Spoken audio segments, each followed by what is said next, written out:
দোকানে বসে আল্লাহর প্রশংসা নেই, ওর প্রশংসা শুধু জবানে ওর বাবার।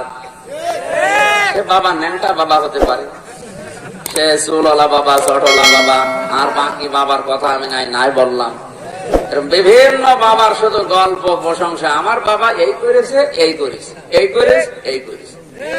তোর বাবা এই করেছে বুঝলাম, তোর আল্লাহ কি করেছে ওইটা বলা যায় না? তার কথা তো আপনি চার দোকানে একবারও বলেন না, খালি আপনার বাবা করেছে, আপনার বাবা করেছে। তাহলে আপনার আলহামদুলিল্লাহ তো মুখে মানায় না। আচ্ছা, বুঝতেছেন? এই জন্য যে সমস্ত লাইন গুলো দিয়ে আপনার এই আলহামদুলিল্লাহ চলে যাবে, ওই লাইনটা আগে বন্ধ করে, যেন আলহামদুলিল্লাহ চলে না যায়। তাইনি আপনি সুবহান আল্লাহ বলছেন, শব্দের ওজন জানেন? একবার সুবহান আল্লাহ বললে আপনার জান্নাত পাবেন, কিন্তু সুবহান আল্লাহ যেন টিকে থাকে।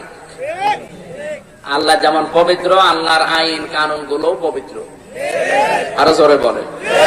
আল্লাহর আইনের বিরুদ্ধে অবস্থান নিয়ে আপনি তাকে অপবিত্র বানাতে চান, পারবেন না।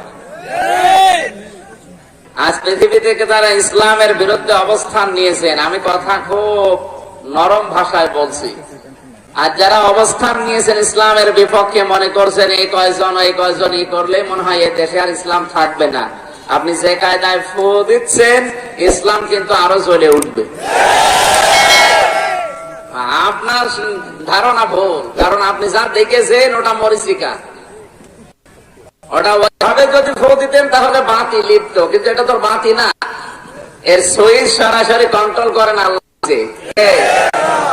যত ফু দেবে এই চুলার আগুন তত জ্বলবে, শেষ পর্যন্ত নিজের গায়েও আগুন লাগতে পারে। নিজের কপাল নিজে নষ্ট করবেন না। আজ বাংলাদেশের বিভিন্ন অনুষ্ঠান গুলোতে দেখছি বিভিন্ন রাম বাম উল্টা পাল্টা লোক, ওদের ক্ষমতা দেখানোর জায়গা নেই, এসে কোরআনের অনুষ্ঠান বন্ধ করার জন্য চেষ্টা চালাচ্ছে, জুতাও খাচ্ছে। দায়িত্বশীল যারা আছেন তাদেরকে বলবো, জনগণকে আইন হাতে তুলে নিতে বাধ্য করবেন না। আপনার যদি কোনো পরিবর্তন না আসে, যে জোর করে আপনাকে আল্লাহ হেদায়েত দেবে, অত দায় আল্লাহর পড়ে নাই। আপনি জাহান্নামের খড়ি হলে আল্লাহর অসুবিধা কি? কথা বলেন না কেন? আল্লাহ তাআলা বলেন, কুলিল হাক্কু মির রাব্বিকুম ফামান শাআ ফালিয়ুমিন ওয়া মান শাআ ফালিয়াকফুর। হে নবী, আপনি হক কথাগুলো, সঠিক কথাগুলো তুলে ধরবেন।